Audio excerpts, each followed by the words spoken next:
பாக்குறது தப்பு இல்லைங்க. சினிமா பாக்குறது தவறான்னு கேட்பாங்க, சிகரெட் குடிக்கிறது தப்பான்னு கேட்பாங்க, வேதத்துல எழுதிருக்குதான்னு பாப்பாங்க. இன்னைக்கு ராத்திரி அதை பத்தி விளக்கம் சொல்றேன், இப்ப எனக்கு நேரம் இல்லை. ஆனா உள்ளத்தின் ஆழத்துக்குள்ளே சமாதானம் குறைந்து போகிறது என உணர்ந்தேன். கர்த்தருக்கு இஷ்டமில்லாத இடத்துல நான் போகிறது என விரும்பல. கர்த்தரை அன்றைக்கு நான் ஒப்பு கொடுத்து திரும்பவுமாக என்னுடைய வாழ்க்கையை நான் சரிப்படுத்த ஆரம்பித்தேன். ஏன் இதை சொல்றேன் தெரியுங்களா? உன்னுடைய கண்களை ஜாக்கிரதைப்படுத்திக்கொள். இன்னைக்கு பாவத்துல விழுகிறது வாலிபர்களும் வாலிப தங்கச்சிமாரும் விழுகிறதுடைய முதல் காரணமே கண்கள் தான். அது ஒவ்வொரு நாள் காலையிலையும் ஆரம்ப நாட்களில் நான் செய்த ஜபம் என்ன தெரியுங்களா? கண்களுக்காக நான் ஜபம் பண்ணுவேன். காலையில எந்திரிச்ச உடனே, சுவாமி இந்த கண்களுடைய சமூகத்தில் நான் பிரதிஷ்டை பண்ணுகிறேன், இந்த கண்களுக்கு ஒரு காவல் வையும், உமக்கு இஷ்டமில்லாத எதையுமே இந்த பார்க்க கூடாது. என் கைகளை பிரதிஷ்டை செய்யறேன், அசிங்கமான காரியத்தை இந்த கைகளில் செய்யக்கூடாது சுவாமி, இந்த கைகளுக்கு நீர் காவலாயிரும். இந்த காவலை உங்களுக்கு முன்பதாக நான் பிரதிஷ்டை செய்கிறேன், உமக்கு இஷ்டமில்லாத இடத்துக்கு நான் போகக்கூடாது. இப்படி எல்லாம் சொல்லி ஜெபம் பண்ணிட்டு இருப்பாடு. ராத்திரி வந்த உடனே அதையும் நான் ரிப்பீட் பண்ணுவேன். கர்த்தாவே காலையில இந்த கண்ணுக்காக ஜெபம் பண்ண இல்லையா, ரொம்ப நன்றி கர்த்தாவே, இந்த கண்ணை நீர் காப்பாத்தினீர், அதுக்காக உமக்கு ஸ்தோத்திரம், பாவம் செய்யாம நீர் பாத்துக்கிட்டே. கைகளுக்காக நான் ஜெபம் பண்ணேன், ரொம்ப நன்றி சுவாமி, இந்த கைகளை நீர் பாதுகாத்து கொண்டே, ரொம்ப சந்தோஷம். ஆனா கர்த்தாவே இந்த கால்களில தான் ஒரு சின்ன தவறு நடந்துச்சு, தயவுசெய்து மன்னிச்சிடும் சுவாமி. அந்த இடத்துல சோதனை இருக்குதுன்னு தெரிஞ்சு கூட நான் அந்த இடத்துக்கு நான் போனேனே, தயவுசெய்து என்ன மன்னிச்சிடும், இனிமே நான் போக மாட்டேன். அன்னைக்கு ராத்திரியே தீர்மானம் பண்ணிடணும், அன்னைக்கு ராத்திரியே கன்ஃபஸ் பண்ணிடணும். இல்ல அடுத்த வாரம் ஒரு ஜப கூட்டம் இருக்குல்ல, அப்ப நான் அழுது ஜபம் பண்ணிடுறேன் அப்படிலாம் சொல்லவே கூடாது. என்னைக்கு நம்முடைய உள்ளத்துல ஒரு உணர்வு ஏற்படுதோ அன்னைக்கே அழுதுட்டீங்கன்னா தான் நல்லது, அன்னைக்கே தீர்மானம் பண்ணிட்டாதான் நல்லது. அந்த உணர்வுகள் நம்ம விட்டு போனதுக்கு அப்புறம் நீ என்ன தீர்மானம் பண்ணாலும் அது உங்களை சரிப்படுத்த முடியாது. அப்புறம் அதுவே உங்களை ஊறிடும், திரும்ப பாவத்தை செய்யறதுக்கு அதுவே உங்களுக்கு இன்பத்தை கொடுக்கும். எப்போ குற்ற உணர்வு ஏற்படுதோ அன்னைக்கே கன்ஃபஸ் பண்ணிடணும். பிசாசு வஞ்சிக்கிற ஆவி. ஆவிக்குரிய ஜீவிதத்துல எனக்கு உதவி செஞ்ச 4-5 குடும்பம் இருந்துச்சு. அந்த குடும்பம் எல்லாம் எனக்காக ஆரம்ப நாட்கள்ல கூடி கூடி ஜெபிப்பாங்க. அவங்க வீட்டுல போய் நான் ஜெபம் பண்ணுவேன். அப்படிலாம் ஜெபம் பண்ணிட்டு இருக்கும் போது திடீர்னு எனக்குள்ளே ஒரு குற்ற உணர்வு ஏற்பட்டுச்சு. என்ன உணர்வு? இந்த 4 வீடுகள் எனக்கு தெரியும், ஆனா அந்த ஒரு வீட்டுக்கு மாத்திரம் நான் அடிக்கடி போறேன். என்ன விஷயம்? 4 பேருமே எனக்கு ஆவிக்குரிய ஆலோசனை கொடுக்கறவங்க தான், ஆனா அந்த ஒரு வீட்டுக்கு மாத்திரம் நான் அதிகமாக போகணும்னு ஆசைப்படுறேனே. ஒண்ணு தப்பும் எனக்கு நடக்கல, பாவமும் நடக்கல, ஒண்ணு நடக்கல, ஆனா ஏன் அந்த வீட்டுக்கு மாத்திரம் அடிக்கடி போறேன்? என்ன அறியாம நான் அதிகமா அங்க பேச ஆசைப்படுறேனே, என்ன விஷயம்? இப்படி ஒரு நாள் நான் சிந்திக்க ஆரம்பிச்சேங்க. அப்பதான் யோசிச்சேன், அந்த வீட்டுல என்னை கவருகிற ஏதோ ஒரு சக்தி இருக்குது, ஆகவே தான் அந்த வீட்டுக்கு நான் அடிக்கடி போறேன். வேண்டாம் கர்த்தாவே, நான் உம்முடைய பிள்ளையா ஜீவிக்கணும், நான் எந்த பாவத்திலும் விழாம நான் இருக்கணும்னாக்கா கர்த்தாவே என்னை கட்டுப்படுத்த எனக்கு கிருபை செய்யும், அந்த இடத்துக்கு போக மாட்டேன். ஆவிக்குரிய ஆகாரம் கிடைக்கிற இடம் தாங்க பிசாசு வஞ்சிப்பான். நீ அங்க போன ஃபெலோஷிப் இருக்குது, நல்லா ஜெபிக்கலாம், எல்லாம் செய்வான், ஆனா அந்த இடத்துல உனக்கு சோதனை இருக்குமானா தயவு செய்து போகாதே, அந்த இடத்துக்கு போகாதே. உன்னுடைய ஆத்மாவை நீ பாதுகாத்துக்கிறது ரொம்ப நல்லது. உடனே நான் போகாம நிறுத்திட்டேன். 2-3 வாரங்கள் கழிச்சிருப்பாடு அவங்களே அந்த குடும்பத்தினர் வந்து கேட்டாங்க, என்ன பிரதர் நீங்க இப்பெல்லாம் அந்த இடத்துக்கு வர்றதே இல்லை, என்ன விஷயம்? அப்ப நான் சொன்னேன், நான் அதிகமான விளக்கம் சொல்றதுக்கு நான் இஷ்டப்படலை, ஆனா என்னமோ தெரியல, நான் தவறிடணும்ன்ற எனக்கு ஒரு பயம் எனக்கு ஏற்பட்டுச்சு, அதனாலதான் நான் அங்க வரல, தயவுசெய்து நீங்க என்ன புரிஞ்சுக்கவே நினைக்கிறேன், என்ன மன்னிச்சிருங்க. உடனே அந்த வீட்டுக்காரர் என்ன சந்தோஷம் அடைஞ்சாங்க தெரியுமா? நான் உங்க ஆவிக்குரிய ஆலோசனை கொடுக்கறவன் நானு, ஆனா இன்னைக்குதான் நீங்க ரொம்ப மெச்சூர்ட் ஆயிருக்கிறீங்க, ஆவிக்குரிய ஜீவிதத்துல ரொம்ப வளர்ந்துருக்கிறீங்க, நான் ரொம்ப சந்தோஷப்படுறேன் டாக்டர், ரொம்ப சந்தோஷப்படுறேன். நீங்க எங்க வீட்டுக்கு வர வேண்டாம், வரவே வேண்டாம், ஆனா நாங்கள் உங்களை தேடி வருவோம். ஆவிக்குரிய நண்பர்கள் அப்படிப்பட்ட நண்பர்களா இருக்கணுங்க. ஏன் நான் இதை சொல்றேன்னாக்கா, ரட்சிக்கப்பட்டவங்களை கூட வஞ்சகமா கெடுத்து போடுகிற பிசாசின் ஆவி உண்டு, ஜாக்கிரதை. உன் கண்களை பரிசுத்தப்படுத்திக்கோ, உள்ளத்தை பரிசுத்தப்படுத்திக்கோ, தீர்மானம் முதலாவது எடுத்துக்கோ. இந்த கெட்ட குமாரன் தீர்மானம் எடுத்தான், நான் என் தகப்பனுடைய வீட்டுக்கு போவேன், என்னுடைய பழைய வாழ்க்கையெல்லாம் நான் மறந்துடுவேன், நான் இனிமே பரிசுத்தமான வாழ்க்கைக்கு நான் போவேன், என்னுடைய பாவ ஜீவித்தை நான் விட்டுடுவேன் என்று சொல்லி அவன் தீர்மானம் எடுத்துக்கொண்டான். இப்ப பாருங்க, அவன் தீர்மானம் எடுத்த பாதிரி அதே மாதிரி செய்கையிலும் செய்யறான். தானியேலும் தீர்மானம் எடுத்தான், தீட்டான காரியம் என்னுடைய வாழ்க்கையில நடக்கக்கூடாது என்று சொல்லி அவன் தீர்மானம் பண்ணிக்கொண்டான். தீர்மானத்தின்படி கர்த்தர் அவனையும் பலப்படுத்தினார், ஆசீர்வதித்தார். இன்றைக்கு நீங்க தீர்மானம் எடுக்க முடியுமா? வேத புத்தகத்துல ஒரு வாலிப தம்பி ஒருத்தர் இருந்தான், இயேசுசாமியை வந்து பார்த்தான். மார்க்கு சுவிசேஷம் 10ஆம் அதிகாரம் 17வது வசனத்துல அந்த தம்பியை நீங்க பார்க்கலாம். அதுல வந்து ஒருவன் ஓடி வந்துன்னு சொல்லிட்டு எழுதி இருக்குது. ஏசாமி பிரசங்கம் பண்ணிட்டு இருக்கும் போது ஒருத்தன் ஓடி வந்தான்னு சொல்லப்பட்டிருக்கும். ஆனா அந்த ஒருத்தன் போட்டுக்கான அவன் வயசானவனா வாலிபனா ஒண்ணு நமக்கு தெரியறது இல்ல. ஆனா மத்தேயு சுவிசேஷம் 19ஆம் அதிகாரம் 20வது வசனத்துல நீங்க பாத்தீங்கன்னாக்கா அந்த ஒருவன் வாலிபன் என்று எழுதப்பட்டிருக்கிறது நீங்க பார்க்கலாம். அப்போ வாலிபன் அந்த இடத்துக்கு வந்திருக்கிறான், வாலிபன் அந்த இடத்துக்கு வந்திருக்கிறான். அப்போ நல்ல யோசனை பண்ணி பாருங்க, வேத புத்தகம் சொல்லுது, கடவுளை தேட வேண்டிய வயசு எந்த வயசா? வாலிப வயசு இல்லையா? பிரசங்கியுடைய புஸ்தகம் 12ஆம் அதிகாரம் 1 வசனத்தில் நீங்க பார்க்கலாம். வாலிப பிராயத்தில் உன்னுடைய சிருஷ்டிகளை நினை. அப்போ சரியான வயசுல தாங்க வந்திருக்கிறான் அவன். சரியான வயசுல தான் வந்திருக்கிறான். கேட்க வேண்டிய கேள்வியும் கரெக்டான கேள்விதான் கேட்டான். அனாவசியமான கேள்விதான் கேட்கல. நித்திய ஜீவன் கிடைப்பதற்கு நான் என்ன செய்ய வேண்டும்? கேள்வி ரொம்ப நல்ல கேள்வி. அது மாத்திரமல்ல, வினயம் இருந்துச்சு. முட்டுக்கால் போட்டு தேவனோடு கூட ஜெபிக்கிறான்.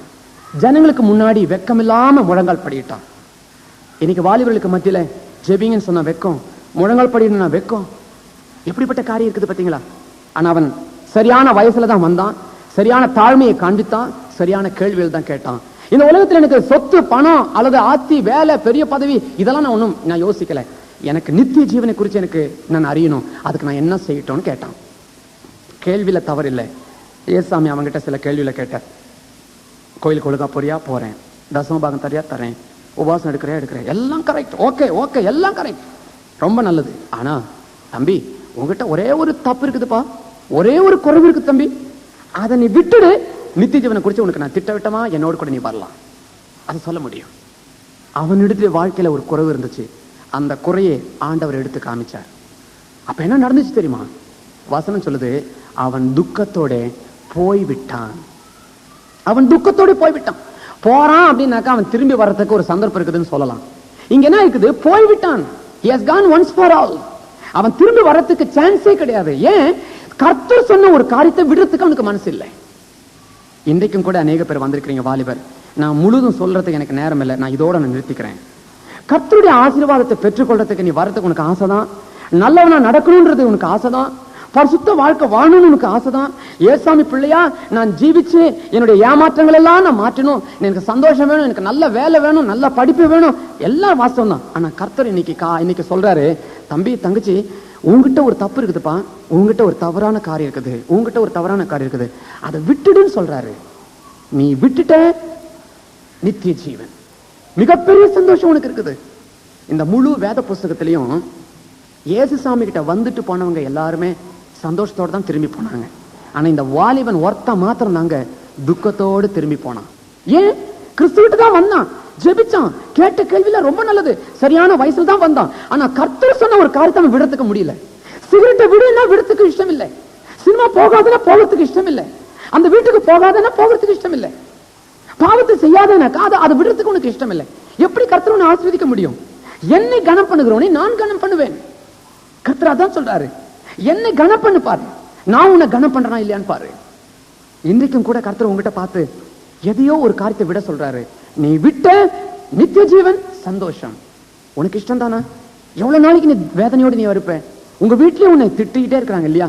உங்க அப்பா அம்மா கூட உன்னை வெறுக்கிறாங்க, உங்க அண்ணன்மார் வெறுக்கிறாங்க, தங்கச்சிமார் வெறுக்கிறாங்க, உன்னை யாருமே இஷ்டப்படாத மாதிரியே இருக்குது. நீ எவ்வளவுதான் படிச்சாலும் உனக்கு படிப்பும் ஏற மாட்டேங்குது.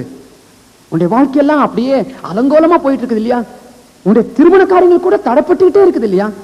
கர்த்தர் இன்றைக்கு ஏதோ சொல்றாரு, ஒரு காரியத்தை விட்டுடுன்னு சொல்றாரு.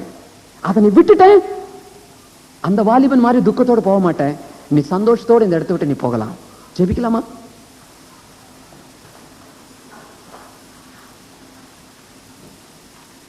வேதனையுள்ள அந்த வாலிபன் போல நீங்கள் இருக்கக்கூடாது. அருமையான தம்பி தங்கச்சி, சரியான நேரத்துல தான் நாம இப்ப நின்றுட்டு இருக்கிறோம். இன்னும் 5 நிமிஷத்துல இந்த கூட்டம் முடிய போகுது. 5 நிமிஷத்துல. ஆனா தீர்மானம் எடுக்க வேண்டிய ஒரு கட்டத்துல இருக்கிறோம். வாழ்க்கையில நீ பரிசுத்தமா வாழணும்னு எவ்வளோ நீ ஆசைப்பட்ட இல்ல, உன்னால வாழ முடியல. அசிங்கமான எண்ணங்கள் உன்னுடைய உள்ளத்துல உண்டாக கூடாதுன்னு தீர்மானம் பண்ணிட்டு நீ படுக்கிற. எல்லாரும் படுத்து தூங்கிட்டாங்க, நீ கூட கண்ணை மூடிட்ட. ஆனா உன்னுடைய நினைவுகள், உன்னுடைய சிந்தைகள் எவ்வளவு அசிங்கமா இருந்திருக்குது தெரியுமா? ஆமாண்டவரே, கெட்ட கெட்ட சொப்பனங்கள் என்னை மேற்கொள்ளுகிறது. அசிங்கமான காரியத்தை நான் ரொம்ப கற்பனை பண்றேன் சுவாமி. என் கை கூட அசிங்கமான கைகள், என் சக்தியை நானே இழந்து போகிறேன். எனக்கு நிம்மதி இல்லை சுவாமி. இன்றைக்கு நீர் எனக்கு ஒரு ஆசீர்வாதத்தை தரமாட்டீரா? அந்த வாலிபன் துக்கத்தோடு போயிட்டான், ஆனா நான் அப்படி போக விரும்பல, சந்தோஷமா திரும்பி போகணும்னு ஆசைப்படுறேன். தானியேலை கூப்பிட்ட மாதிரி என்னை கூப்பிடணும் கர்த்தாவே. தாவீதை கூப்பிட்ட மாதிரி என்னை கூப்பிடணும். தங்கச்சி, உனக்கு அந்த ஆசை இல்லையா? தம்பி, உனக்கு அந்த ஆசை இல்லையா? உங்க வீட்டுல எல்லாரும் உன்னை வெறுக்கிறாங்க இல்ல? காரணம் என்ன?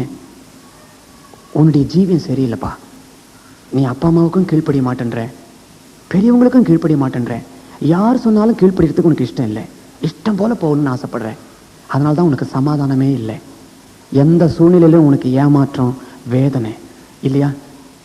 இன்னைக்கு நீ தீர்மானம் பண்ணு. எல்லாரும் கண்களை மூடி ஜெபிக்கலாமா? எல்லாருமே ஜெபிக்கலாமே, நான் மாத்திரம் ஜெபிக்க கூடாது. நீங்களும் ஜெபம் பண்ணுங்க, வாயை திறந்து ஜெபிக்கலாம் இல்ல?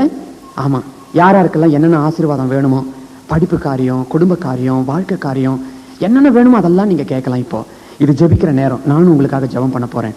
ஜெபம் பண்ணிட்டே இருங்க, எல்லாம் ஜெபம் பண்ணிட்டு இருங்க, நிக்காதீங்க.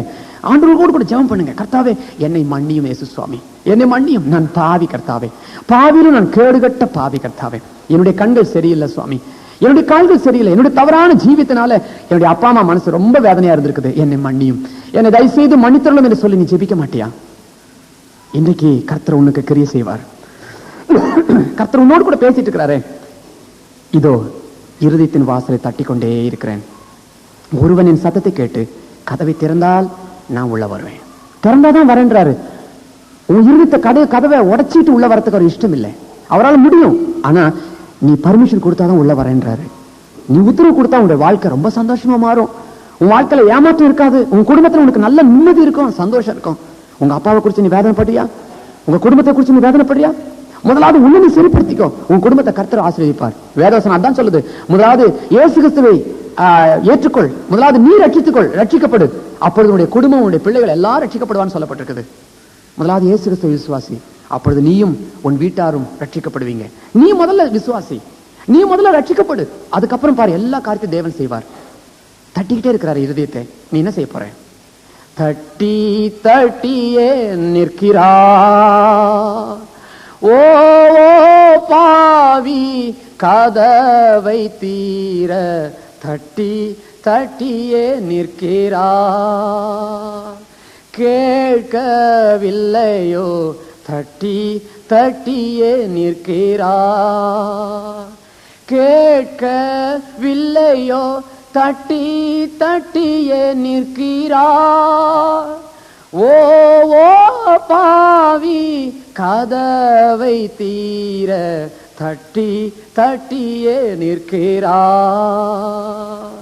தாமதம் என்ன தட்டி தட்டியே நிற்கிறார், தாமதம் என்ன தட்டி தட்டியே நிற்கிறார், ஓ பாவி கதவை தீர தட்டி தட்டியே நிற்கிறார், இயேசு கிறிஸ்து தட்டி தட்டியே நிற்கிறார், இயேசு கிறிஸ்து தட்டி தட்டியே நிற்கிறார், ஓ பாவி கதவை தீர தட்டி தட்டியே நிற்கிறார். ஆண்டவராகிய இயேசு தட்டிக்கொண்டே நிற்கிறார். எவ்வளவு நாளைக்கு நீ கதவுகளை அடைப்பாய்? எவ்வளவு நாளைக்கு உன்னுடைய இஷ்டம் போல நீ ஜீவிப்பாய்? அந்த வாலிபன் துக்கத்தோடு போனது போல இன்றைக்கும் துக்கத்தோடு போக வேண்டும் என்று நீ ஆசைப்படுகிறாயா? வேண்டாம் சகோதரி, வேண்டாம். இன்றைக்கு கர்த்தர் உன்னை ஆசீர்வதிக்க சித்தம் கொண்டவராய், உன் தன்னுடைய கரங்களை நீட்டி உன்னை ஆசீர்வதிக்க சித்தம் கொண்டவராய் இங்கு பக்கத்தில் நின்று கொண்டே இருக்கிறார். அருமையான மகளே, மகனே, நீ செய்த பாவத்தினால்தான் இன்றைக்கு நீ வேதனைகளை அனுபவித்துக் கொண்டிருக்கிறாய். உன் பெற்றோர்களுக்கு விரோதமாய் ரகசியமான தொடர்பு கொண்டிருந்தாய் அல்லவா? அதனால் தான் இன்னைக்கு நீ தேவனோடு பேசக்கூட உனக்கு முடியவில்லை. ஆண்டவரே என்னை மன்னியும், நான் ஒரு குற்றவாளி, என்னை மன்னிக்க மாட்டேரா? அந்த வாலிபன் போல நான் துக்கத்தோடு போவதற்கு எனக்கு இஷ்டமில்லை. நான் சந்தோஷமாய் திரும்பி போக ஆசைப்படுகிறேன். என் வாழ்க்கை மாறட்டும், என் ஜீவியம் மாறட்டும். இன்று முதல் என் ஆத்மா, சரீரம், ஆவி எல்லாவற்றையும் உனக்கு ஒப்புக் கொடுக்கிறேன். என்னை ஏற்றுக்கொள்ளும் ராஜா தேவா என்று சொல்லி யார் தேவனுக்கு ஒப்புக் கொடுக்கிறார்களோ அவர்கள் மாத்திரம் எழுந்து நின்றால் உங்களுக்காக விசேஷித்த ஜெபத்தை நான் இப்பொழுது செய்ய போகிறேன். புது பலனும் புது சத்தியம் தேவன் உனக்கு தருவார். நீ வாழ்க்கை முழுவதுமே பரிசுத்தத்தோடு வாழ்வதற்கு கர்த்தர் உனக்கு ஒரு பலத்தையும் உனக்கு தரப்போகிறார்.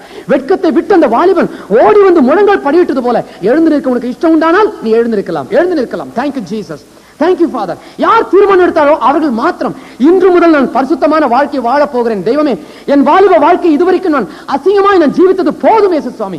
இன்னைக்கு நான் பரிசுத்த வாழ்க்கை வாழ போகிறேன். இதோ என்னை ஏற்றுக்கொள்ளும். கண்களை மூடுவோம், ஜெபிப்போம், தேவனுடைய பாதத்திலே கண்ணீர் விட்டு கதறுவோம். இயேசு இன்னைக்கு ஆசீர்வாதத்தோடு தம்முடைய கரங்களை நீட்டி, வாலிப தம்பி, நீ அசிங்கமான வாழ்க்கையை ராத்திரியும் பகலும் நாய் போல தெரு தெருவாய் அழுத தம்பி, இங்க நின்று கொண்டிருக்கிற அல்லவா, இயேசு தம்முடைய கைகளை நீட்டி உன்னை ஆசீர்வாத